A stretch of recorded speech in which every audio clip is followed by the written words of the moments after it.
Oggi mi ritrovo in un punto molto particolare della zona del Levante della città di Genova.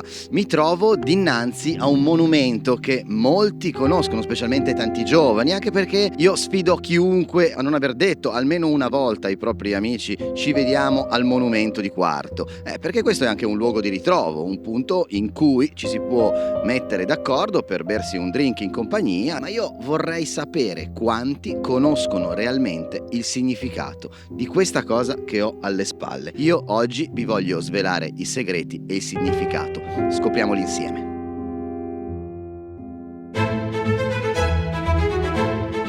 Intanto bisogna dire che ci troviamo sul capo antistante da dove partì appunto Garibaldi, dallo scoglio da dove partirono le scialuppe e le imbarcazioni. È proprio quello lì.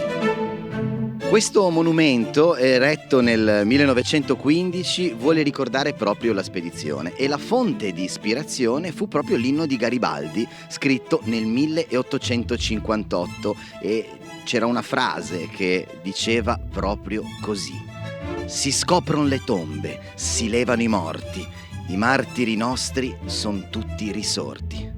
Infatti raffigura un gruppo di uomini nudi che sembra quasi che escano dal terreno, e davanti c'è Garibaldi che scruta l'orizzonte e la figura femminile alata rappresenta la vittoria con le braccia arcuate a formare una corona sul capo di Garibaldi.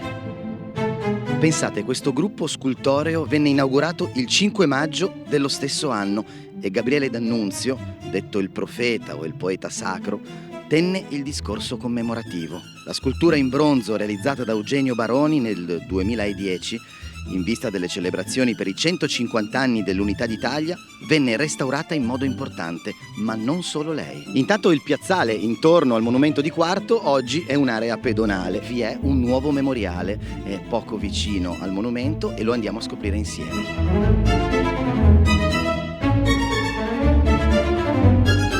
Siamo nel punto più a sud della piazza, in una vera e propria terrazza, dove questa lastra di acciaio lunga 30 metri è un memoriale che rappresenta i nomi di tutti i partecipanti alla spedizione dei Mille.